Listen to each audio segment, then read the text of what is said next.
Organic chemistry में मैंने आप लोगों को कई सारी चीजें सिखाई हैं, छोटी छोटी चीजें आप लोग अभी तक पढ़ चुके हो। चलिए आज हम लोग कुछ इंटरेस्टिंग नई बातें सीखने की कोशिश करते हैं, सुनिएगा।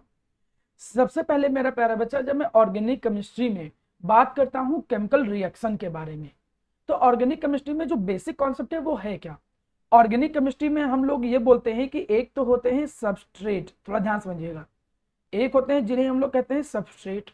सर सबस्ट्रेट क्या होते हैं? ये बिल्कुल वैसे होते हैं जैसे किसी रिएक्शन के दौरान रिएक्टेंट होते हैं, जैसे किसी रिएक्शन के दौरान रिएक्टेंट होते हैं वैसे ही यहाँ पर सबस्ट्रेट होते हैं। अब सब कोई भी ऑर्गेनिक केमिस्ट्री में रिएक्शन एक्चुअली होती कैसे है, मैं उसके बारे में थोड़ा बात कर रहा हूँ, मैकेनिज्म को लेके।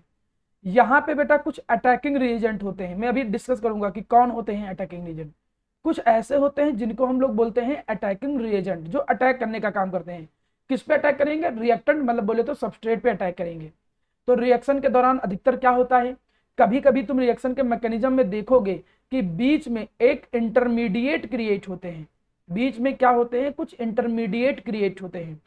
ये इंटरमीडिएट जो है ये नहीं कि परमानेंटली बने हैं, ये कुछ समय के लिए बनते हैं, कुछ समय के लिए, मतलब ये होते हैं अनस्टेबल, लेकिन प्रोडक्ट बनने से पहले इनको इस रास्ते से गुजरना पड़ता है।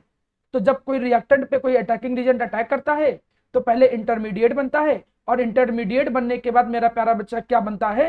फिर प्रोडक्ट बनता है। ये एक कोई भी ऑर्गेनिक केमिस्ट्री के रिएक्शन का एक प्रॉपर मैकेनिज्म ऐसे होता है। अब हम छोटी छोटी बातें करना आपको सिखाने की कोशिश करते हैं, ध्यान दीजिए। सबसे पहले हम बात करते हैं यहाँ पर अटैकिंग रीजेंट के बारे में। तो जब तुम अटैकिंग रीजेंट के बारे में देखोगे तो यहाँ पर आपको 3 अटैकिंग रीजेंट पढ़ने को मिलेंगे। कौन कौन से 3 अटैकिंग रीजेंट पढ़ने को मिलेंगे?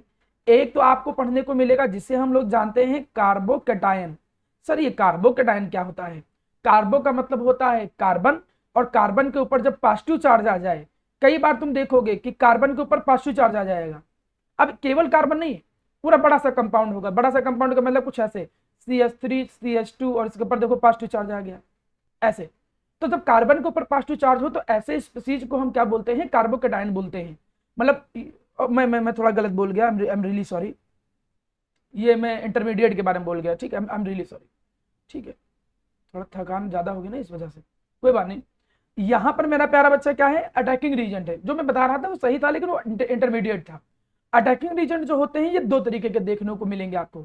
या तो मेरा प्यारा बच्चा क्या मिलेंगे? एक को हम कहते हैं इलेक्ट्रोफाइल्स, एक को हम क्या कहते हैं? इलेक्ट्रोफाइल्स। और एक को मेरा प्यारा बच्चा हम लोग क्या बोलते हैं? न्यूक्लियोफाइल्स। 2 तरीके के अटैकिंग रीजेंट आपको पढ़ने को सुनने को मिलते हैं। अच्छा, यहाँ पर मतलब क्या है? इलेक्ट्रो का मतलब हो गया इलेक्ट्रॉन, और फाइल्स का मतलब हो गया लिविंग। कुछ ऐसे स्पीसीज होते हैं जो इलेक्ट्रॉन लिविंग होते हैं। इलेक्ट्रॉन लिविंग का मतलब नेगेटिव चार्ज लिविंग।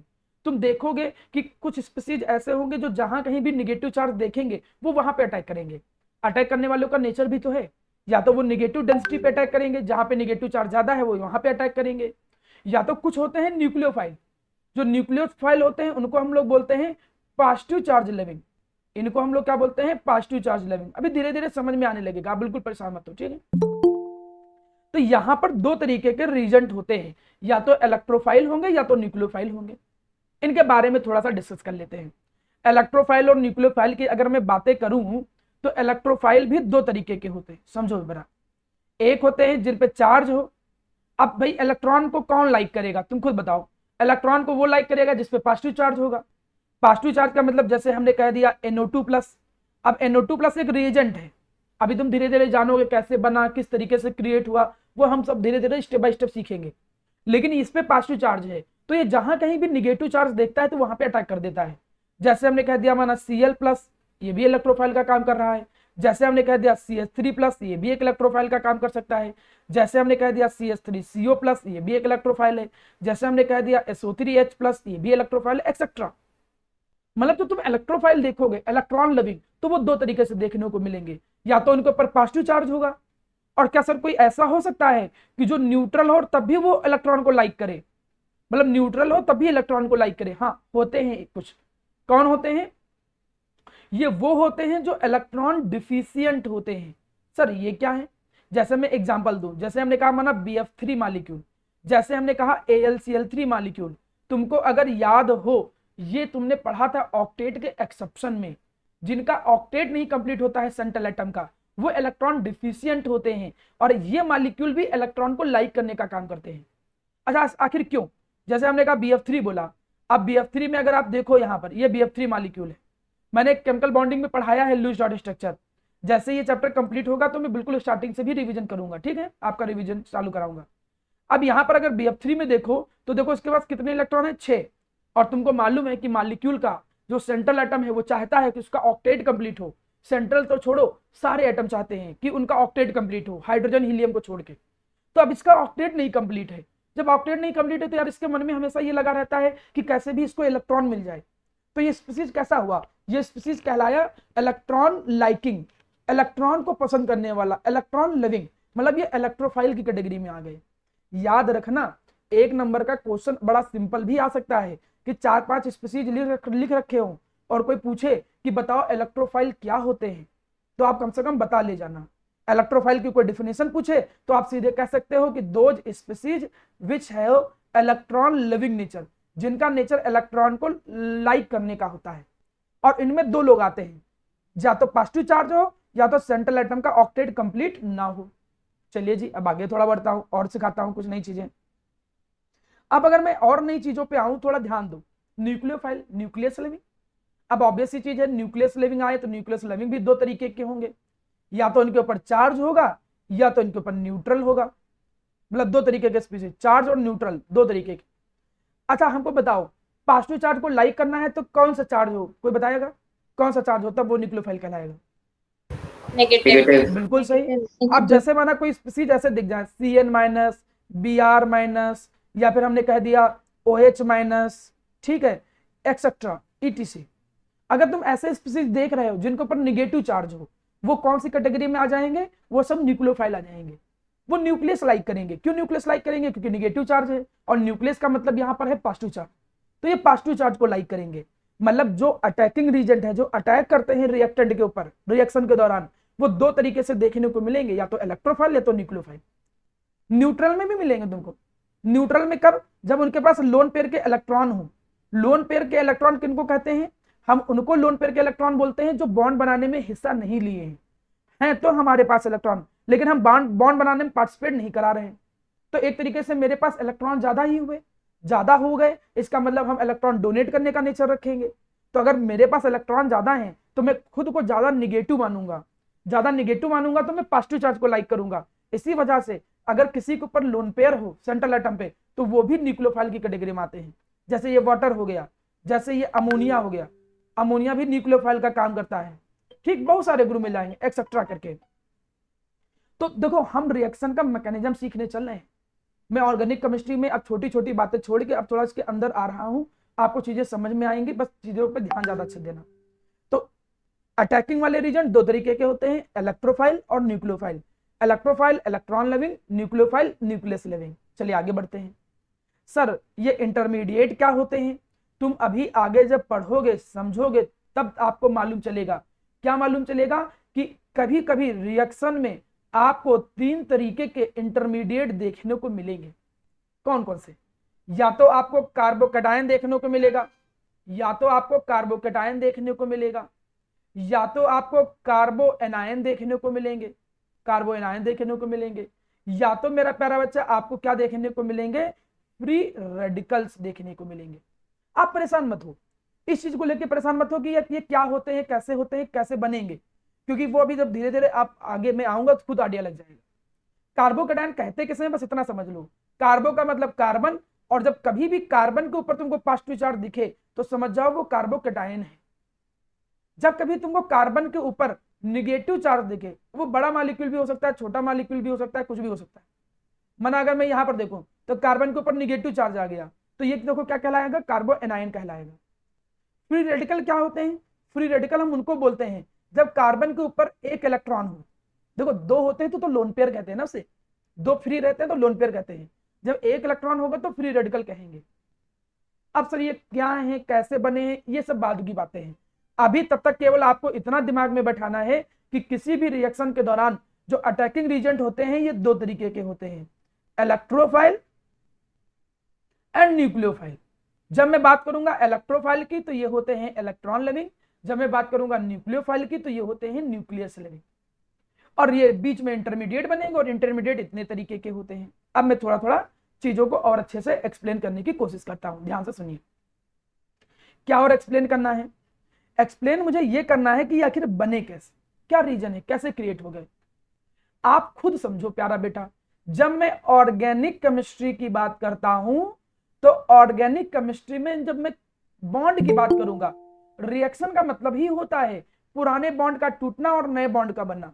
सुनिए मेरा बच्चा, किसी भी केमिकल रिएक्शन का मतलब होता है, कनिष्ठा टाइम पे आया करो बच्चा, ठीक, अब ध्यान दो। किसी भी रिएक्शन का मतलब होता है पुराने बॉन्ड का टूटना और नए बॉन्ड का बनना। क्या हमको कोई बताएगा कि ऑर्गेनिक केमिस्ट्री में कौन से बॉन्ड होते हैं ज्यादातर?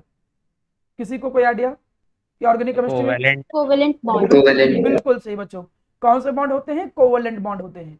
आप इसका रीजन भी जानते हो, क्लास 10th में इसका रीजन पढ़ाया गया है। क्या रीजन पढ़ाया गया है? कि कार्बन जो होता है उसके लिए 4 बॉन्ड, क्योंकि उसके आउटर मोस्ट में 4 इलेक्ट्रॉन होते हैं, तो या तो वो 8 कंप्लीट करने के लिए 4 गेन कर ले, या तो वो 4 इलेक्ट्रॉन को क्या करे, लूज करे, यही वो कर सकता है। लेकिन तुम देख रहे हो 4 इलेक्ट्रॉन का गेन करना भी कठिन काम है, 1-2 हो काम चल जाए, और 4 को लूज करना भी कठिन काम है।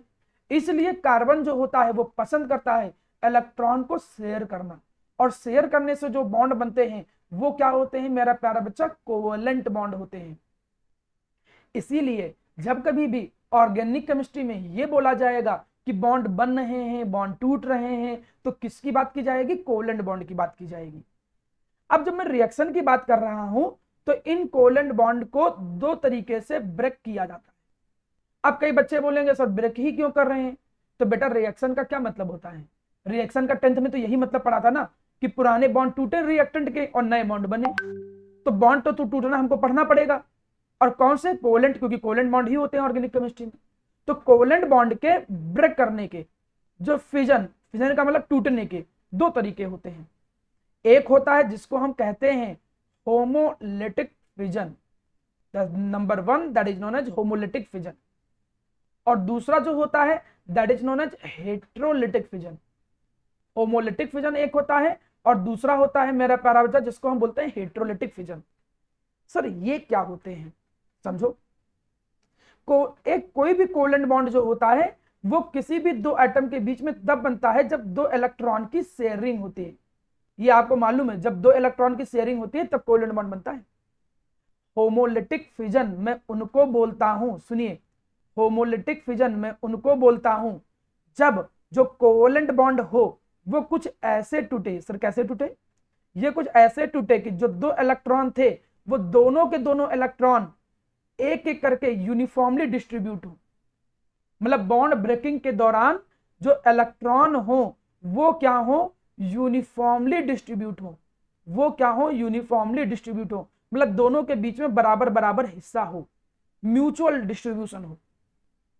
जब ऐसा होता है तो ऐसा होते समय होगा क्या? यहां ऐसा होगा तो एक रेडिकल्स क्रिएट होंगे। कौन से रेडिकल्स क्रिएट होते हैं? जिन पे 1 इलेक्ट्रॉन हो एक्स्ट्रा, क्योंकि वो 1 इलेक्ट्रॉन जो था वो देखो देखिए ये एरो पे भी ध्यान दो। एरो का मतलब है, ये नहीं कि एरो का कोई मतलब नहीं। देखो ये ऐसे बनाया ना, मैंने पूरा नहीं बनाया। अगर मैं पूरा बनाऊं तो मतलब 2 इलेक्ट्रॉन का मूवमेंट है, आधा बनाऊं तो हाफ एरो का मतलब 1 इलेक्ट्रॉन का मूवमेंट है। तो ये सिंगल इलेक्ट्रॉन के मूवमेंट को रिप्रेजेंट करता है। तो क्लोरीन पे 1 इलेक्ट्रॉन आ गया, इधर वाले क्लोरीन पे भी 1 इलेक्ट्रॉन आ गया, इस पे 1 इलेक्ट्रॉन, इस पे 1 इलेक्ट्रॉन। इस तरीके के जो स्पीसीज होते हैं इनको हम क्या बोलते हैं? फ्री रेडिकल्स बोलते हैं। इसको भूलिएगा नहीं, इन स्पीसीज को हम क्या बोलते हैं? फ्री रेडिकल्स बोलते हैं। ये नहीं कि केवल 1 इलेक्ट्रॉन, भाई इनके जो अपने खुद के इलेक्ट्रॉन थे वो तो है ही इनके पास, इनके खुद के इलेक्ट्रॉन जो है वो तो इनके पास है ही, लेकिन बॉन्ड का 1 इलेक्ट्रॉन जब इसके पास आ जाए तो उनको फ्री रेडिकल कहते हैं। अच्छा, हेट्रोलिटिक फिजन क्या होता है? हेट्रोलिटिक फिजन माना ऐसे हुआ, समझो जैसे HCl है, for example I am taking like this HCl। अब HCl में तुम अगर देखो क्लोरीन जो है ये क्या है? ये मोर इलेक्ट्रोनिगेटिव है, ये ज्यादा इलेक्ट्रोनिगेटिव। सर उससे क्या? ज्यादा इलेक्ट्रोनिगेटिव है तो उससे क्या? उससे ये होगा कि ये दोनों के दोनों इलेक्ट्रॉन खींच लेगा, थोड़ा ये ज्यादा पावरफुल है ना। यहाँ पे दोनों की पावर बराबर थी। देखो बेटा इलेक्ट्रोनिगेटिविटी का मतलब तुम जानते हो, पढ़ रखे हो, इलेक्ट्रॉन को खींचने की पावर, शेयर्ड पेड इलेक्ट्रॉन को। तो किसी की पावर कम होती है, किसी की ज्यादा होती है, ये डिसाइड कैसे करेंगे, पीरियोडिक टेबल में मैंने पढ़ाया है। तो आपको मालूम है कि यार ये दोनों सेम है तो बराबर बराबर खींचेंगे, इसीलिए एक एक डिस्ट्रीब्यूट हुआ। यहाँ पे ये क्लोरीन ज्यादा इलेक्ट्रोनेगेटिव है तो ये दोनों इलेक्ट्रॉन खींच लेगा। जब ये दोनों खींचेगा तो देखो क्या होगा, इसके ऊपर आ जाएगा निगेटिव चार्ज, इसके ऊपर आएगा पॉजिटिव चार्ज। समझ रहे हो? तो ये कहानी होती है। अब इसके अंदर भी दो कहानियां मैं आपको बताने जा रहा हूं, समझो। माना हम यहां कार्बन की बात करेंगे, माना कार्बन कभी हाइड्रोजन से जुड़ा हो, तो हम आप लोगों में से कोई बता सकता है कि कार्बन और हाइड्रोजन में कौन ज्यादा इलेक्ट्रोनेगेटिव है? कार्बन और हाइड्रोजन में देखिए किसको बताएं, कार्बन हाइड्रोजन में कौन ज्यादा इलेक्ट्रोनेगेटिव? कोई एक लोग बेटा। कार्बन। हाँ ऑब्वियस चीज है, कार्बन ज्यादा इलेक्ट्रोनेगेटिव है, इतना कोई बहुत कठिन चीज थोड़ी पढ़ा रहा हूँ। इलेक्ट्रॉन को खींचने की पावर लेफ्ट टू राइट जाके बढ़ती है, इलेक्ट्रोनेगेटिविटी लेफ्ट टू राइट बढ़ती है, और कार्बन इधर है, हाइड्रोजन शुरू में है। तो कार्बन ज्यादा इलेक्ट्रोनेगेटिव है तो ये इलेक्ट्रॉन खींच लेगा। जब ये खींचेगा तो देखो कार्बन के ऊपर क्या आया, निगेटिव चार्ज, और कार्बन के ऊपर निगेटिव चार्ज आएगा तो मतलब क्या बना, कार्बो एनायन। अगला देखो, कभी कभी कुछ बॉन्ड ऐसे देखने को मिलेंगे कि कार्बन है और कार्बन के साथ कोई उससे भी इलेक्ट्रोनेगेटिव जुड़ा है, जैसे ब्रोमीन, क्लोरीन, ये सब जुड़े हैं। अब इनमें अगर कंपेयर में करूं तो इसमें ब्रोमीन ज्यादा इलेक्ट्रोनेगेटिव है क्योंकि हेलोजन है। अब ये ज्यादा इलेक्ट्रोनेगेटिव है तो ये इलेक्ट्रॉन खींच लेगा, दोनों के दोनों, क्योंकि जो ज्यादा इलेक्ट्रोनेगेटिव होता है वो इलेक्ट्रॉन खींच लेता है। अब जब कार्बन से इलेक्ट्रॉन खींच जाएंगे तो कार्बन पे इलेक्ट्रॉन की कमी आ जाएगी तो पॉजिटिव चार्ज आ जाएगा, मतलब क्या बनेंगे, कार्बोकेटायन बनेंगे। अब यहां से, ये तो मैंने आपको बहुत सारी नॉलेज दी है, अब यहां से मैं सिखाने का काम करता हूं कि क्वेश्चन कैसे आता है। क्वेश्चन नंबर 1, पहला क्वेश्चन आपसे ये पूछेगा कि बताओ बॉन्ड फिजन कौन कौन से टाइप के होते हैं, तो होमोलिटिक, हेट्रोलिटिक। क्या होता है homolytic fission? That type of fission in which both electron are uniformly distributed, जिसमें दोनों इलेक्ट्रॉन यूनिफॉर्मली डिस्ट्रीब्यूट हो उसको होमोलिटिक फिजन कहते हैं। ऐसा बॉन्ड का ब्रेक होना जिसमें दोनों के दोनों इलेक्ट्रॉन किसी मोर इलेक्ट्रोनेगेटिव एटम की तरफ जाए। Those electrolytic fission in which both electron goes towards the more electronegative atom side that are known as heterolytic fission, उसको heterolytic fission बोलते हैं। ऑब्जेक्टिव क्वेश्चन में पूछ सकता हूं तुमसे, मैं ऐसे पूछूं कि बताओ कि carbocation is form, fill in the blank पूछ सकता हूं, ऑब्जेक्टिव क्वेश्चन पूछ सकता हूं कुछ भी, कि कार्बोकैटायन कब बनते हैं, होमोलिटिक फिजन के दौरान कि हेटेरोलिटिक फिजन के दौरान? तो आप कहोगे सर हेटेरोलिटिक फिजन के दौरान। मैं पूछूं फ्री रेडिकल कब बनते हैं, तो होमोलिटिक फिजन के दौरान बनते हैं। तो ये छोटी छोटी बातें देखिए है बहुत छोटी सी चीज लेकिन पता होनी चाहिए। हम चीजों को रिलेट करते हुए बता रहे हैं। हमने पहले सिखाया कि किसी भी ऑर्गेनिक केमिस्ट्री में रिएक्शन का फॉर्मेट ऐसा होता है, रिएक्टेंट पे अटैकिंग रीजेंट अटैक करेंगे, इंटरमीडिएट बनेगा, फिर प्रोडक्ट बनेगा। अटैकिंग रीजेंट दो हो गए, या तो इलेक्ट्रॉन लविंग या तो पॉजिटिव चार्ज लविंग। इंटरमीडिएट बनेंगे 3, और ये इंटरमीडिएट कैसे बनते हैं, ये बनते हैं बॉन्ड टूटते समय। बॉन्ड कौन सा टूटेगा, कोवेलेंट बॉन्ड, क्योंकि ऑर्गेनिक केमिस्ट्री में कोवेलेंट बॉन्ड की बात की जाती है। अगर यूनिफॉर्मली डिस्ट्रीब्यूट हो रहा है इलेक्ट्रॉन तो उसको होमोलिटिक बॉन्ड टूटना कहेंगे। अगर दोनों के दोनों इलेक्ट्रॉन मोर इलेक्ट्रोनेगेटिव की तरफ जा रहे हैं तो उसको हेटेरोलिटिक बॉन्ड का ब्रेक करना कहेंगे। होमोलिटिक फिजन से फ्री रेडिकल बनते हैं और हेटेरोलिटिक फिजन से कार्बोकेटायन और कार्बोएनायन बनते हैं। तो इतनी चीज आपको पता थी और कोई बहुत कठिन चीज मैंने नहीं सिखाया, ठीक है। जब इतनी बातें आपको थोड़ा बहुत समझ में आ गया, मैंने पिछली क्लास में फंक्शनल ग्रुप बताया था, एल्काइल ग्रुप बताया था। अब हम चलते हैं कुछ अच्छी अच्छी चीजें सीखने के लिए।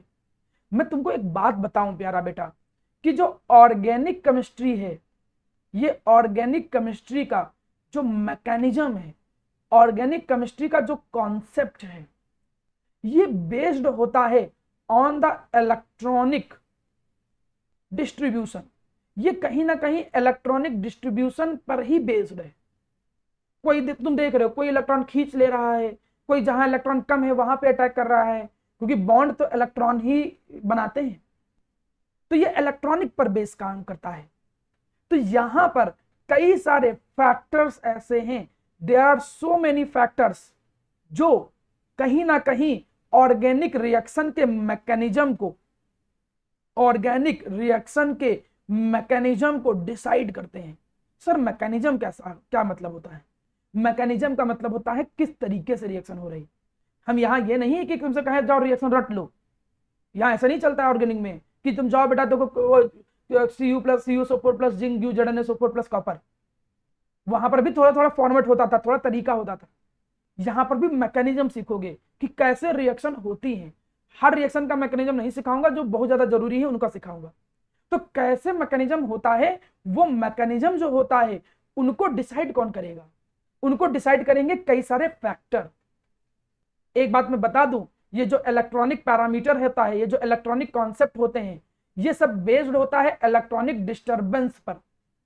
मतलब अगर तुम कोई भी कभी कभी फॉरेन बुक पढ़ो, बहुत अच्छी किताबें पढ़ो ऑर्गेनिक की, तो वहां पर ये लिखा होता है, क्या लिखा होता है कि इलेक्ट्रॉनिक जो डिस्टरबेंस है, जो इम्बैलेंस है, इलेक्ट्रॉनिक जो इम्बैलेंस है, इलेक्ट्रॉनिक इम्बैलेंस का मतलब कहीं इलेक्ट्रॉन डेंसिटी बढ़ गई, कहीं कम हो गई, कहीं ज्यादा हो गई, कहीं भाग रहे हैं इलेक्ट्रॉन, कहीं इलेक्ट्रॉन निकल रहे हैं, ये सब ही कहीं ना कहीं ऑर्गेनिक केमिस्ट्री की रिएक्शन को डिसाइड करता है। और इस इलेक्ट्रॉनिक इम्बैलेंस, इस इलेक्ट्रॉनिक डिस्टरबेंस को समझने के लिए कई सारे फैक्टर हमारे सामने हैं, कई सारे इफेक्ट हैं हमारे सामने, जो ऐसे इफेक्ट हैं जो रिएक्शन के मैकेनिज्म को डिसाइड करेंगे। जैसे तुम नाम का साथ सुने भी हो कभी, एक इंडक्टिव इफेक्ट होता है, एक होता है जिसको हम कहते हैं इंडक्टिव इफेक्ट, ठीक है। इसी में एक मैं आपके साथ डिस्कस करूंगा जिसको हम कहते हैं इलेक्ट्रोमैरिक इफेक्ट। इसी में हम एक डिस्कस करेंगे जिसको हम कहते हैं इलेक्ट्रोमैरिक इफेक्ट, ठीक है। इसी में हम एक डिस्कस करेंगे जिसको हम कहते हैं मेजोमैरिक इफेक्ट। इसी में हम एक डिस्कस करेंगे जिसको हम बोलते हैं मेजोमैरिक इफेक्ट। इसी में एक आ जाता है जिसको हम कहते हैं रेजोनेंस। इसी में मेरा प्यारा बच्चा एक आ जाता है जिसको हम लोग बोलते हैं दैट इज हाइपर कंजुगेशन। ये कई सारे इफेक्ट हैं। हाइपर कंजुगेशन, देखिए बोर्ड के लेवल पे क्लास 11th एंड 12th के लेवल की अगर मैं बात करूं तो दीज आर सफिशिएंट। इवन मैं नीट की बात करूं तो नीट में भी these are more than sufficient, काम भर के। लेकिन जब तुम यहीं पे बात करते हो आईआईटी मेंस एडवांस की, तो उसमें तुम्हें बहुत सारी चीजें एक्स्ट्रा पढ़नी पड़ती हैं। मतलब ये आईआईटी एडवांस के लिए आप समझ लो कि 11th-12th की ऑर्गेनिक सफिशिएंट नहीं है। फिर तुमको बहुत पढ़ने पड़ेंगे, जैसे inverse hyper conjugation, field effect, temperature variable, मतलब बहुत सारे, मतलब लगभग 16 इफेक्ट पढ़ाऊंगा। यहाँ तो 5 देख रहे हो, वहां पे 16 इफेक्ट पढ़ने को मिलेंगे। लेकिन पहले इन 5 को तो कम से कम समझो। सर ये हैं क्या चीजें, ये सब क्या है? ये सब ऐसे आपके सामने हथियार हैं जो ऑर्गेनिक केमिस्ट्री की रिएक्शन को समझने में आपकी मदद करेंगे। कोई भी रिएक्शन कैसे हो रही है, रिएक्शन आखिर में ये फर्क क्यों पड़ रहा है, ये टूट क्यों गया, ये जुड़ क्यों गया, ये ज्यादा एसिडिक क्यों है, ये ऐसा क्यों हो रहा है, ऐसे बहुत सारी बातों को ऑर्गेनिक केमिस्ट्री में समझने के लिए आपके पास कुछ वेपन्स होने चाहिए। और ये वेपन्स ये हैं, हम ऑर्गेनिक केमिस्ट्री के मैकेनिज्म को इनके थ्रू समझाएंगे। तो अब हम एक काम करते हैं, हम एक एक करके सिंगल बाय सिंगल एक एक करके सारे इफेक्ट आपके सामने मैं डिस्कस करता हूं और समझाता हूं, ठीक है। ध्यान दीजिए, देखिए जैसे सबसे पहला जो इफेक्ट हमारे सामने आया वो इफेक्ट समझिए। इस इफेक्ट को हम लोग बोलते हैं इंडक्टिव इफेक्ट। इस इफेक्ट को हम लोग क्या बोलते हैं? Inductive effect. इंडक्टिव इफेक्ट, ठीक है, एफ है, ठीक है, sorry, inductive effect. Inductive effect को समझने से पहले मैं चाहूंगा कि मैं तुमको 2-3 बातें और अच्छे से बता दूं जो तुमको पता होनी चाहिए, ठीक है। वो 1-2 बातें सिखाना चाहूंगा कि तुमने देखा हो तो मैंने कुछ ग्रुप ऐसे बताए थे, कहा गया इलेक्ट्रोफाइल एंड न्यूक्लियोफाइल। तो एक बात और समझ लो कि एक्चुअली में यहां पर मैं 2 तरीके से और ग्रुप डिसाइड कर रहा हूं। मैं ये कहता हूं कि ऑर्गेनिक केमिस्ट्री में कई सारे atom of group of atoms होते हैं जिनका नेचर 2 तरीके का होता है। एक होता है जिनको हम कहते हैं ईडीजी। सर ईडीजी क्या होता है? ईडीजी का मतलब होता है इलेक्ट्रॉन डोनेटिंग ग्रुप या इलेक्ट्रॉन रिलीजिंग ग्रुप, ईआरजी। मतलब मैं लिख भी दे रहा हूं, इलेक्ट्रॉन डोनेटिंग ग्रुप। कुछ ग्रुप ऐसे होते हैं जिनका काम इलेक्ट्रॉन डोनेट करने का होता है। बहुत सारे ग्रुप ऐसे होते हैं जो होते हैं ईआरजी। ईआरजी क्या होते हैं? ईआरजी बोलते हैं electron releasing group. Electron, sorry ERG तो मैं लिख ही दिया हूं, sorry, I am really sorry. EWG, EWG का मतलब इलेक्ट्रॉन विड्राइंग ग्रुप। बहुत विड्रॉ करने का क्या मतलब होता है? विड्रॉ करने का मतलब खींचना होता है। मतलब बहुत सारे ग्रुप ऑफ एटम्स ऐसे होंगे जिनका काम इलेक्ट्रॉन को अट्रैक्ट करने का होगा। वो अट्रैक्ट कैसे करते हैं, किस तरीके से करते हैं, वो बाद की बातें हैं। मे बी उनकी इलेक्ट्रोनेगेटिविटी ज्यादा है, मे बी उसमें कंजुगेशन हो रहा है। सर कंजुगेशन क्या होता है वो रेजोनेंस में बताऊंगा। लेकिन अभी बस इतना समझो कि कुछ ग्रुप का नेचर है खींचने का, कुछ का है डोनेट करने का। जैसे डेली लाइफ में भी तुम देखो, कुछ अच्छे इंसान होते हैं, कुछ बुरे इंसान होते हैं। कुछ किसी को मतलब कुछ दयालु लोग होते हैं, कुछ कंजूस लोग होते हैं। तो यहाँ पर भी कुछ ग्रुप होंगे, कुछ ऐसे ग्रुप होंगे जो इलेक्ट्रॉन डोनेट करने का काम करने लगेंगे। जैसे इलेक्ट्रॉन डोनेट करने का काम कई लोग करते हैं। जैसे हम कहें माना OH, इसके पास देखो तुम क्या है, इसके पास लोन पेयर के इलेक्ट्रॉन है, तो कई बार ये इलेक्ट्रॉन डोनेट करने का काम करता है। लेकिन ये इलेक्ट्रॉन डोनेट ज्यादातर तब करता है जब बेंजीन में हो। जैसे हमने कह दिया ये बेंजीन के केस में इलेक्ट्रॉन खींचने का काम करता, डोनेट करने का काम करता है। अब जैसे मैं और बताऊं, जैसे एल्काइल ग्रुप, एल्काइल ग्रुप में पिछली बार पढ़ाया था। एल्काइल ग्रुप का काम ही होता है इलेक्ट्रॉन को डोनेट करना। ठीक, इथाइल, मिथाइल, प्रोपाइल, ब्यूटाइल, ये सब इलेक्ट्रॉन डोनेटिंग बहुत अच्छे ग्रुप है। और भी बहुत अच्छे ग्रुप हैं, जैसे OR एक इलेक्ट्रॉन डोनेटिंग ग्रुप है, ठीक ठाक, ये इलेक्ट्रॉन डोनेट कर ले जाएगा। एल्काइल ग्रुप इलेक्ट्रॉन डोनेट कर ले जाएंगे। या किसी के ऊपर लोन पेयर हो तो तुम देखोगे कि कई बार कई सारे ग्रुप ऐसे देखने को मिलेंगे जिनका नेचर इलेक्ट्रॉन डोनेट करने का होता है, और कई सारे ग्रुप ऐसे मिलेंगे जिनका नेचर इलेक्ट्रॉन खींचने का होता है। जैसे NO2, ये इलेक्ट्रॉन खींचने का काम करता है। जैसे ये मैं हैलोजेंस कह दूं, ये भी इलेक्ट्रॉन खींचते हैं, क्योंकि हैलोजन तो इलेक्ट्रॉन निगेटिव है ना, फ्लोरीन क्लोरीन तो इलेक्ट्रॉन खींचेंगे। जैसे मैं कह दूं माना SO3H, ये भी इलेक्ट्रॉन खींचने का काम करते हैं। तो कई सारे इलेक्ट्रॉन खींचने वाले होते हैं। धीरे धीरे मैं बताऊंगा, अभी तो मैं बस कुछ समझाया हूं। जब मैं चीजों को पढ़ाना चालू करूंगा तो और अच्छे से चीजें क्लियर होने लगेंगी। आपको इंडक्टिव इफेक्ट समझने के लिए कम से कम ये पता होना चाहिए कि दो तरीके के ग्रुप होते हैं, कुछ का नेचर डोनेट करने का होता है, कुछ का नेचर खींचने का होता है। अब समझो इंडक्टिव इफेक्ट होता क्या है। माना कोई कंपाउंड है बड़ा सा और उसके पास कार्बन चेन है। सर ये कार्बन चेन का क्या मतलब होता है? कोई भी कंपाउंड होता है तो उसमें कार्बन ही तो आपस में जुड़े होते हैं। अब मैं पूरा नहीं बना रहा, उसका ये मतलब नहीं कि आपको पता ना हो। जैसे मैं कोई भी कंपाउंड बना दूं, एक एग्जांपल देखो, अगर मैंने ऐसे कोई कंपाउंड बना दिया तो इसका मतलब हाइड्रोजन आपको पता होने चाहिए तुम्हें कितने कितने हैं। एक कार्बन की वैलेंसी 4 होती है, तो यहाँ पर ये दो तरफ से जुड़ा है तो यहाँ पर 2 हाइड्रोजन है। ये 3 साइड से जुड़ा है तो इस पर 1 हाइड्रोजन है। ये 2 साइड से जुड़ा है तो यहाँ पर 2 हाइड्रोजन है। ये थोड़ा गलत बना दिया मैंने। यहाँ पर अगर तुम देखो कि 2 साइड से जुड़ा है तो 2 हाइड्रोजन है। ये 4 साइड से जुड़ा है तो 1 भी हाइड्रोजन नहीं है। ये 3 साइड से जुड़ा है तो 1 हाइड्रोजन है। अब मैं यहाँ पर हाइड्रोजन नहीं बनाऊंगा आपको। आप अब क्लास 10th वाले बच्चे नहीं रह गए हो कि हाइड्रोजन बना बना के चीजों को समझाऊं। अगर मैंने ये एक कंपाउंड आपको बनाया है तो ये कंपाउंड का मतलब भी आपको समझ में आ रहा होगा। ये जो ये किनारे लिखा है वो है CH3, जो इधर लिखा है ये है CH2, इधर जो है ये है CH2, ये इधर क्या है ये CH2, इधर ये क्या है CH3 है। तो मैं अब कार्बन स्केलेटन बनाऊंगा, ठीक है। तो अब आप बड़े हो गए हो, आपको ये चीजें आराम से समझ में आ जाएंगी। तो कार्बन स्केलेटन में ड्रॉ करूंगा। चलो जी देखो, आप समझो। यहाँ पे मैं ये कहना चाहता हूं कि अगर क्या हो कि किसी भी कंपाउंड के अंदर, हाइड्रोकार्बन या कोई ऑर्गेनिक कंपाउंड के अंदर, माना इलेक्ट्रॉन डोनेटिंग ग्रुप लगा हो। हमने कहा क्या लगा हो? Electron donating group. Electron donating group तो बहुत होते हैं, वो तो बात की बात है, कौन होते हैं क्या होते हैं वो बाद में डिस्कस करेंगे। बस अभी इतना समझो, माना इलेक्ट्रॉन डोनेटिंग ग्रुप लगे हैं, ठीक है। तो अगर इलेक्ट्रॉन डोनेटिंग ग्रुप लगे हैं तो करेंगे क्या? इनका तो नेचर ही है कि इलेक्ट्रॉन को डोनेट करना, तो ये थोड़ा सा इलेक्ट्रॉन डोनेट करेंगे। मतलब वो लगा हुआ है तो इलेक्ट्रॉन डोनेट करने का काम करेगा। डोनेट करने का नहीं कि उठाया इलेक्ट्रॉन बस दे दिया उसको, ऐसा नहीं। इलेक्ट्रॉन बस उसकी तरफ हल्का सा बढ़ जाएंगे। भाई इलेक्ट्रॉन, सर यहाँ तो इलेक्ट्रॉन दिख ही नहीं रहे। ये जो बॉन्ड होता है ये भी इलेक्ट्रॉन ही है, जो 2 एटम के बीच में फंसा हुआ था। मान के चलो कि ये जो डेंसिटी है इलेक्ट्रॉन की, ये थोड़ी सी इधर खिसक गई। ये जो क्लाउड है इलेक्ट्रॉन का, ये थोड़ा सा इधर खिसक गया, मतलब इससे थोड़ा सा दूर चला गया। अब इससे थोड़ा दूर चला गया तो तुम देख लो कार्बन के पास इलेक्ट्रॉन आ गया। इलेक्ट्रॉन जहां कार्बन के पास आया तो कार्बन बड़ा खुश, उसको लगेगा यार हम तो इलेक्ट्रॉन रिच हो गए, उसको लगेगा हमारे पास इलेक्ट्रॉन ज्यादा हो गए, तो उसके ऊपर हल्का सा निगेटिव चार्ज आने लगेगा। इसको बोलते हैं पार्शियल, इसको बोलते हैं पार्शियल। और इस पे इलेक्ट्रॉन की कमी होने लगेगी तो इस पे हल्का सा पॉजिटिव चार्ज आने लगेगा। Partial negative, partial positive charge आने लगेगा। तो जो EDG ग्रुप होते हैं, इलेक्ट्रॉन डोनेटिंग ग्रुप होते हैं, इनका काम होता है इलेक्ट्रॉन को डोनेट करने का, जिसके कारण इस पे हल्का सा पार्शियल निगेटिव, इस पे थोड़ा सा और कम निगेटिव, इस पे थोड़ा सा और कम निगेटिव। मैं 3 बार बना रहा हूं, उसका मतलब नहीं ज्यादा है, इसका मतलब और कम है और पार्शियल है। और इंडक्टिव इफेक्ट एक डिस्टेंस बेस्ड फैक्टर है। डिस्टेंस बेस्ड फैक्टर का मतलब ये थोड़ी देर के बाद खत्म हो जाता है। आप ऐसा समझो, ये माना मैग्नेट है, मैंने मैग्नेट रखा, मैग्नेट का भी इफेक्ट थोड़ी दूर तक रहता है।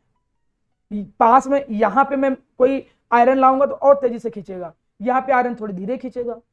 तो ये जो डोनेट करने वाली टेंडेंसी है या खींचने वाली टेंडेंसी, इंडक्टिव इफेक्ट चाहे जो भी मैं बात करूं, ये 2-3 कार्बन तक ही रहता है, उसके बाद ये इफेक्ट क्या कह सकते हो, खत्म हो जाता है, वैनिश हो जाता है, बिल्कुल समाप्त हो जाएगा। तो यहां पर आपने क्या देखा कि ईडीजी ग्रुप जब लगते हैं, ईडीजी ग्रुप मतलब डोनेटिंग ग्रुप, तो डोनेटिंग ग्रुप जब लगेंगे तो क्या करेंगे कि वो कार्बन के ऊपर इलेक्ट्रॉन डेंसिटी को क्या कर देंगे, इंक्रीज कर देंगे। जब वो कार्बन के ऊपर इलेक्ट्रॉन डेंसिटी इंक्रीज कर देंगे तो इससे तो दूर चला गया ना, तो इसके ऊपर क्या आ गया, हल्का सा पॉजिटिव चार्ज। ऐसा इफेक्ट जो शो करते हैं उनको बोलते हैं, इसको बोलते हैं प्लस आई इफेक्ट। इंडक्टिव के अंदर दो आते हैं, एक पॉजिटिव इंडक्टिव इफेक्ट, एक नेगेटिव इंडक्टिव इफेक्ट। तो पॉजिटिव इंडक्टिव इफेक्ट में आप क्या बोलोगे कि पॉजिटिव इंडक्टिव इफेक्ट वो होता है कि जब कभी भी, मैं छोटे छोटे कीवर्ड लिख दे रहा हूं, जब कभी भी कार्बन चेन के ऊपर क्या लगाया जाता है, ईडीजी इलेक्ट्रॉन डोनेटिंग ग्रुप, तो जिसकी वजह से क्या होता है, partial negative charge, partial negative charge appear on carbon chain, carbons of carbon chain, जो कार्बन्स होते हैं ऑफ कार्बन चेन उनके ऊपर क्या होता है मेरा प्यारा बच्चा, हल्का सा निगेटिव चार्ज आने लगता है। इसको प्लस आई इफेक्ट बोलते हैं। मतलब हमने कहा ये कोई कंपाउंड है, ये कार्बन का कोई कंपाउंड है, इस पे अगर ईडीजी लगा दें तो इनके कार्बन के ऊपर हल्का हल्का निगेटिव चार्ज आने लगेगा। अब आपको सर उससे क्या फर्क पड़ेगा, बहुत फर्क पड़ेगा। कई चीजें समझने में ये इफेक्ट बहुत जगह समझने में तुमको हेल्प करता है। मैं थोड़ा इसको एडवांस लेवल पे ले चलूं, थोड़ा सा एडवांस लेवल पे ले चलूं, तो ये भी समझ लो, अगर सब किसी के बीच में हमारा डबल बॉन्ड है तो इंडक्टिव इफेक्ट कैसे होता है। तो आपको मालूम है कि डबल बॉन्ड में एक सिग्मा होता है बॉन्ड और एक पाई बॉन्ड होता है। जिनको नहीं पता है उनको धीरे धीरे मैं केमिकल बॉन्डिंग पढ़ाऊंगा, समझ में आ जाएगा। केमिकल बॉन्डिंग के लेक्चर बने हुए हैं, आप हमको बता दीजिएगा, मैं प्रोवाइड कर दूंगा। जो अभी नया ज्वाइन किया है मुझे बोल देगा तो मैं पुराने लेक्चर कैसे रिवाइज करोगे ये भी बता दूंगा, आप मुझे मैसेज कर दीजिएगा, ठीक। तो अगर तुम देखो कि ये जो कहीं माना डबल बॉन्ड हो तो इंडक्टिव इफेक्ट सिग्मा बॉन्ड के थ्रू होता है। ये एक बहुत बड़ी बात मैं बता रहा हूं, पाई बॉन्ड के थ्रू कभी भी इलेक्ट्रॉन का डोनेशन नहीं होता है, क्योंकि सिग्मा बॉन्ड बनता कैसे है, सिग्मा बॉन्ड बनता है साइडवाइज ओवरलैपिंग से। तो साइडवाइज ओवरलैपिंग में ऑर्बिटल बहुत अच्छे से ओवरलैप करते हैं, मतलब ये इलेक्ट्रॉन डेंसिटी है, पीछे इलेक्ट्रॉन डेंसिटी है, मतलब सीधे से धक्का मारा वो आराम से इलेक्ट्रॉन डेंसिटी मतलब आगे की तरफ वो धकेल सकता है, जिससे वो कार्बन चेन के ऊपर निगेटिव चार्ज को अपीयर करा पाएगा, ईडीजी ग्रुप। अब इसी का मैं अगर उल्टा कर दूं तो उसको माइनस आई इफेक्ट बोलेंगे। देखिए अगर कोई दे इलेक्ट्रॉन तो ईडीजी और वो पॉजिटिव इंडक्टिव इफेक्ट है। अब दूसरा आया minus I effect, negative inductive effect. ये सारी चीजों का जरूरत बहुत पड़ने वाला है, ध्यान रखना 12th में। 12th के लिए आपको ये छोटी छोटी चीजें बहुत हेल्प करेंगी 11th के साथ साथ। अब मैंने कहा कि माना मेरे सामने कोई कार्बन चेन है लाइक दिस, अब इसके ऊपर क्या लगा है, कोई EWG ग्रुप लगा है। सर EWG ग्रुप क्या होते हैं, इलेक्ट्रॉन विथड्राइंग ग्रुप, खींचने वाले।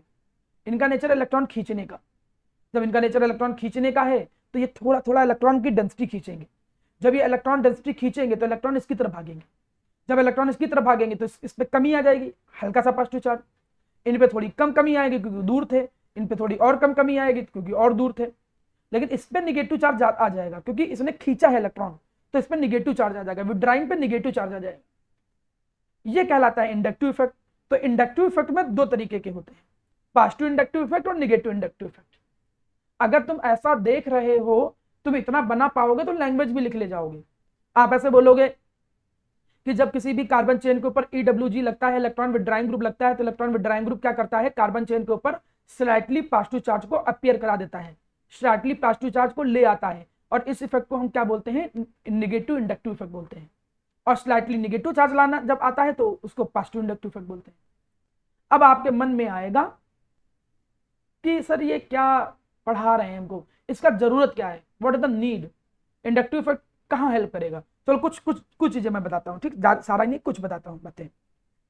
देखो, लेकिन कुछ बातों को समझने से पहले आप मेरी कुछ बातें समझो, कुछ एक्स्ट्रा नॉलेज के लिए पहले कुछ छोटी छोटी बातें समझ लो।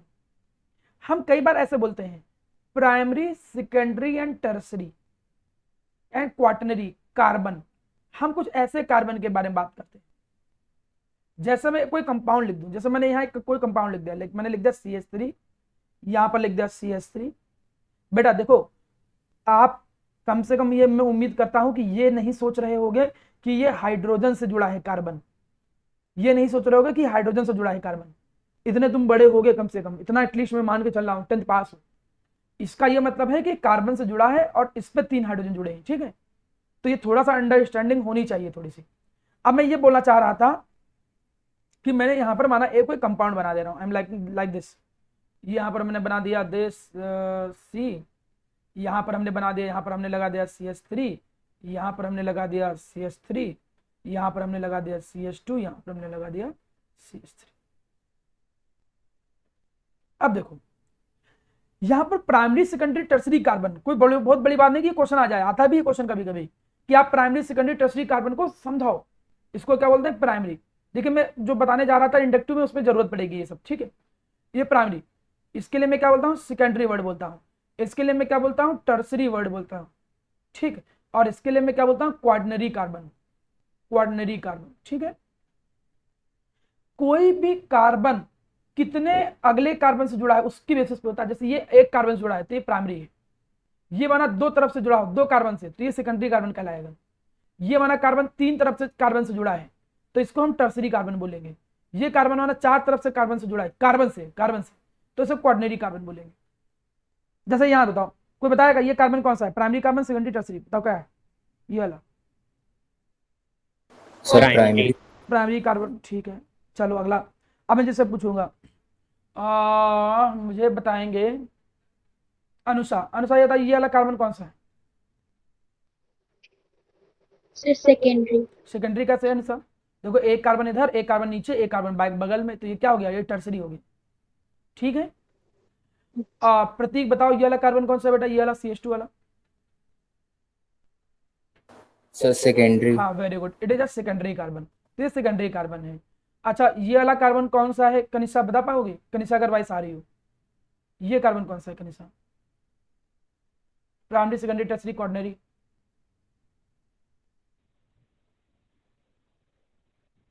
वाइस आ नहीं रही, मैसेज भी कर सकते हो आप लोग, मैसेज भी मैं देखता हूँ।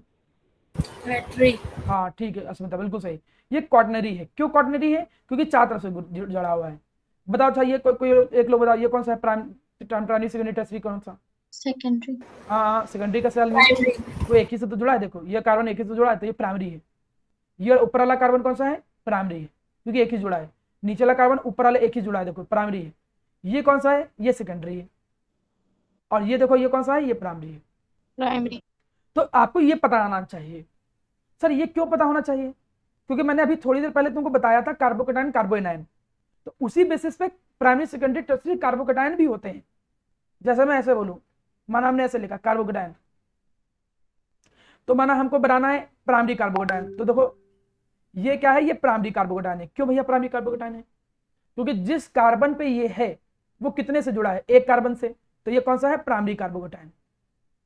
सिमिलरली माना मैं ऐसे कुछ बना दूं, मैं बना दूं कुछ ऐसे, ठीक है।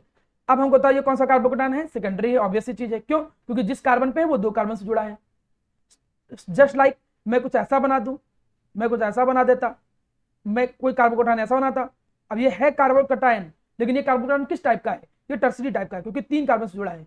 तो मैं ऐसे भी शब्द बोलूंगा कार्बोकेटाइन कार्बोएनाइन प्राइमरी सेकेंडरी टर्सरी। अगर तुमको ये समझ में आ गया है तो देखें कौन ये बता पाएगा। अगर बता ले गए तो वेल गुड, नहीं बता पाए तो कोई बात नहीं। चलो मैं यहाँ पर एक ड्रॉ कर रहा हूं, देखता हूं कौन सही तरीके से बता पाए। मैंने यहाँ पर एक ड्रॉ किया कंपाउंड। चलो अब हमें बताओ दीपांशु ये कार्बोकेटाइन कौन सा है, ये कार्बोकेटाइन कौन सा है दीपांशु वर्मा। क्वार्टनरी, और कोई बोलना चाहे। प्राइमरी। हाँ प्राइमरी बिल्कुल सही प्रतीक, ये प्राइमरी है। क्यों प्राइमरी था ये, क्योंकि तुम ऐसा नहीं कि वो देख लिए क्वार्टनरी जैसा तो कंफ्यूज हो गए। ये जिस पे है वो देखो एक ही कार्बन से जुड़ा है, ये वाला कार्बन जो है ये था क्वार्टनरी, लेकिन हम इसकी बात कर रहे थे, इसकी। ये तो मेरा अच्छा प्राइमरी ही तो था। देखो कंफ्यूजन मत रखो दिमाग में, देखो ये कार्बन क्वार्टनरी टर्सरी है। अगला देखो, जैसे मैं दूसरा क्वेश्चन बनाऊं, अब इस बार आंसर सही दे देना।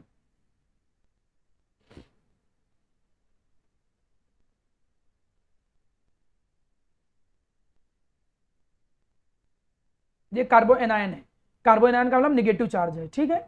तो अब मेरा ये आंसर है इस बार आफिया या श्रेया, बताओ ये कार्बो एनायन कौन सा है, primary secondary tertiary? Secondary. Secondary. हाँ ये कौन सा है, सेकेंडरी है, वेरी गुड। अब उम्मीद करता हूं कि तुम ये पहचान सकते हो कि primary secondary tertiary organic chemistry में क्या मतलब होता है, प्राइमरी सेकेंडरी टर्सरी का, इन शब्दों का मतलब क्या होता है। अब मैं आता हूं मुद्दे पे। हम पढ़ा रहे थे इंडक्टिव इफेक्ट। अब मैं इंडक्टिव इफेक्ट की एप्लीकेशंस की बात करता हूं। कई सारी एप्लीकेशंस होती हैं, लेकिन उन कई सारी एप्लीकेशंस में से मैं अभी केवल एक एप्लीकेशन पे पहले बात करना चाहूंगा। पहले सिंगल एप्लीकेशन पे बात करूंगा, फिर जैसे जैसे पढ़ते चले जाएंगे तो ज्यादा एप्लीकेशन पे बात करूंगा। एप्लीकेशन नंबर 1, वो एप्लीकेशन क्या है, टू डिसाइड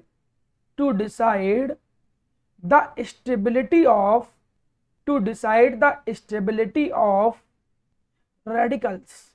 रेडिकल्स की स्टेबिलिटी को डिसाइड करने में इंडक्टिव इफेक्ट अपना रोल निभाता है। जैसे मैं यहां पर कुछ रेडिकल बना दूं, जैसे मैं कार्बोकेटायन बना दूं, for example I am drawing like this CH3 and CH3। इसके ऊपर क्या है, पॉजिटिव चार्ज है। यहां पर मैंने ड्रॉ किया CH3 all these are carbocation, but the difference is the first one is tertiary carbocation, secondary carbocation and primary carbocation। मेरे बात सभी बच्चे बिल्कुल कान खोल के दिमाग में बैठाएंगे कि कोई भी मॉलिक्यूल जो होता है वो अपने ऊपर चार्ज नहीं चाहता है। ना तो वो ये चाहता है कि उसके ऊपर पॉजिटिव चार्ज रहे, ना तो वो ये चाहता है उसके ऊपर निगेटिव रहे। पॉजिटिव निगेटिव रहेगा वो बाद की बात है, तब स्टेबिलिटी हम बाद की बात करेंगे, लेकिन जो सबसे ज्यादा स्टेबल है वो न्यूट्रल होता है। मतलब अगर हम देखें तो इन तीनों में से कोई अच्छा कोई नहीं है, तीनों में से अच्छा कोई नहीं है, लेकिन हम कंपेयर करना हो तो हम ये देख सकते हैं कौन अच्छा है, कौन ज्यादा स्टेबल है। अनस्टेबल सभी है, लेकिन उसमें भी हमें देखना है कौन ज्यादा स्टेबल है। अब वो कैसे डिसाइड कर सकते हैं, जैसे कार्बोकेटायन की स्टेबिलिटी हम डिसाइड कर सकते हैं। कार्बोकेटायन का क्या मतलब होता है, पॉजिटिव चार्ज मतलब इलेक्ट्रॉन की कमी। तो हमने पहले ही बोला था CH3 था क्या, CH3 था एल्काइल ग्रुप। ये क्या था, ये एल्काइल ग्रुप था। और ये जो एल्काइल ग्रुप है ये EDG में थे। EDG का मतलब इलेक्ट्रॉन डोनेटिंग में थे। अगर ना हो तो पीछे जाकर टेबल में देख लो, देखो ये R जो थे वो देखो किसमें थे, EDG में, रिलीजिंग में थे।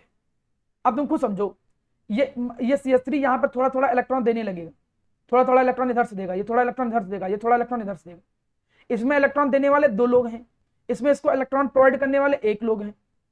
तो जो जितनी जल्दी अपना चार्ज गायब करेगा, चार्ज का मतलब टेंशन, बिना मतलब का, बिना बुद्धि का, मतलब दिमाग पे एक बोझ, ऐसे समझो। तो जितनी जल्दी गायब होगा वो उतना स्टेबल। तो हमको बताना चाहेगा कि ये टर्सरी, सेकेंडरी और प्राइमरी, इन तीनों में से पॉजिटिव चार्ज पहले किसमें गायब होगा, टर्शरी। बिल्कुल सभी लोगों का बिल्कुल सही आंसर है और बिल्कुल सीधी चीज है। मतलब अगर मैं कहूं इन तीनों कार्बोकेटायन में कौन सबसे स्टेबल है, तो ऑब्वियसली सबसे स्टेबल टर्सरी है, फिर सेकेंडरी, फिर प्राइमरी।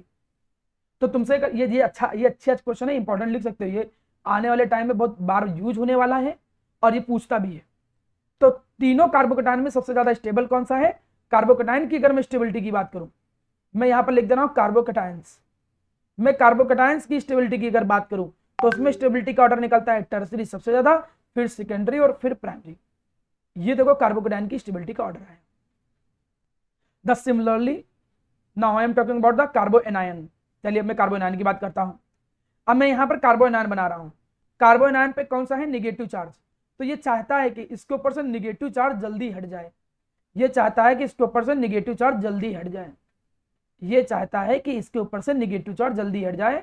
चार्ज कोई नहीं चाहता है, चार्ज अच्छी चीज नहीं है, तो ये चाहता है निगेटिव चार्ज हट जाए। तो ये है टर्सरी कार्बोएनायन, ये सेकेंडरी कार्बोएनायन, ये है प्राइमरी कार्बोएनायन।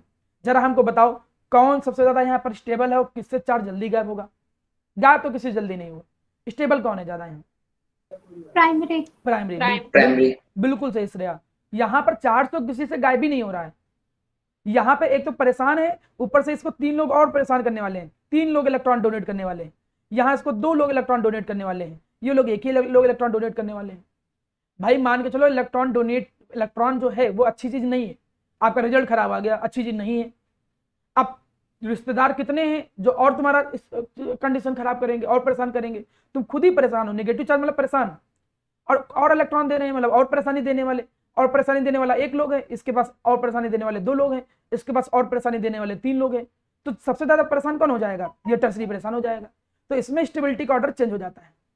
मतलब अगर तुमसे कोई पूछे कि कार्बोएनायन के अंदर स्टेबिलिटी का ऑर्डर क्या होता है, तो कार्बो एनायन के अंदर स्टेबिलिटी का ऑर्डर रहता है primary, secondary, tertiary. Objective question में भी पूछता है ये, लेकिन अब तुम ये देखो जरा कि हम इसको एक्सप्लेन किसकी मदद से कर रहे हैं, इंडक्टिव इफेक्ट से ही तो एक्सप्लेन कर रहे हैं कि कौन इलेक्ट्रॉन डोनेट कर रहा है, कौन खींच रहा है, कौन डोनेट कर रहा है, ये सब। अब इस पे एक एक नंबर के क्वेश्चन डायरेक्टली भी बन सकता है, ये तो ऑब्जेक्टिव बनेगा इसलिए डायरेक्टली भी बन सकता है। कोई पूछे कि बताओ जरा इन दोनों में से, थोड़ा समझिएगा, हमको बताइएगा जरा, एक ये हमने बना दिया,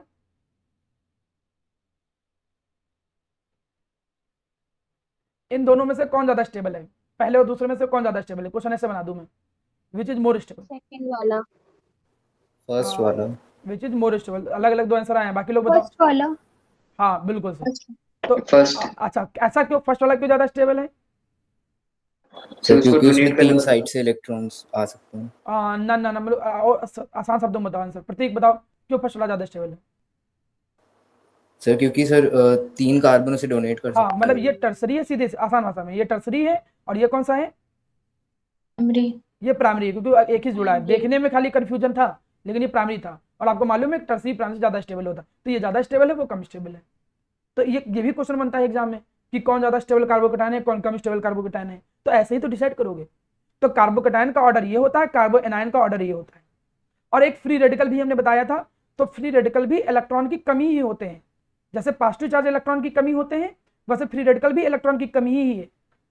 तो जो इसका ऑर्डर रहेगा कार्बोकेटायन का, वही इसका भी रहेगा, वो भी यही ऑर्डर इसका भी रहेगा। तो इन तीनों का ऑर्डर जरूर याद रखना है। और इन तीनों का ऑर्डर जो है, ये तीनों क्या है, रेडिकल्स हैं। और तीनों जो रेडिकल्स हैं इनकी स्टेबिलिटी किससे डिसाइड कर रहे हैं हम लोग? इंडक्टिव इफेक्ट से डिसाइड कर रहे हैं, कौन कितना डोनेट करेगा। और इंडक्टिव इफेक्ट का मतलब क्या है कि कार्बन के ऊपर हल्का सा निगेटिव या पॉजिटिव चार्ज का क्रिएट कर देना, ईडीजी या ईडब्ल्यू ग्रुप के कारण, इसको बोलते हैं इंडक्टिव इफेक्ट। तो उम्मीद करता हूं कि इंडक्टिव इफेक्ट आपको समझ में आया होगा। कुछ भी ऑर्गेनिक बहुत आसान सी चीज है, आप थोड़ा मन लगा के केवल पढ़ाई करो मेरा बच्चा। डाउट बताओ। तो रेडिकल को डिफाइन कैसे करेंगे? Radicals are the charged species, बस जो न्यूट्रल नहीं होते हैं, जो चार्ज स्पीसीज होते हैं, चार्ज ऑर्गेनिक मॉलिक्यूल। आप सीधे ऐसे कह सकते हो कि radicals are generally charged organic molecule. जो चार्ज्ड ऑर्गेनिक मॉलिक्यूल है वो रेडिकल है, या तो पॉजिटिव चार्ज हो, या तो नेगेटिव चार्ज हो, या तो एक इलेक्ट्रॉन हो, जो कि फॉर्म होते हैं during the bond fusion. The species which are formed during the bond fusion, उनको बोलते हैं रेडिकल्स। बॉन्ड को टूटते समय जो बनते हैं, और बॉन्ड के टूटने के तरीके हमने बताए, आप ऐसे रेडिकल को बोल सकते हो। रेडिकल, प्रॉपर रेडिकल की डेफिनेशन नहीं आती है, आप रेडिकल आराम से समझ सकते हो इस तरीके से। अगली क्लास में मैं आपके साथ डिस्कस करूंगा बाकी के इफेक्ट, जैसे आप देख रहे हो इलेक्ट्रोमेरिक, मेजोमेरिक और ये सब। तो जब ये इफेक्ट पढ़ लोगे तो आपकी ऑर्गेनिक बहुत अच्छी हो जाएगी। लेकिन तब तक आपको बहुत को मेहनत से सारे लेक्चर को बार बार, रिकॉर्डेड लेक्चर आपके रहते हैं, मैं इसको भी आपको प्रोवाइड कर दूंगा अगर आपको रिकॉर्डेड लेक्चर चाहिए। लेकिन आपको मेहनत से सारे लेक्चर्स को ध्यान से सीखना है और पढ़ना है। ठीक है मेरा बच्चा, आज की क्लास यहीं पे रखता हूँ। धन्यवाद।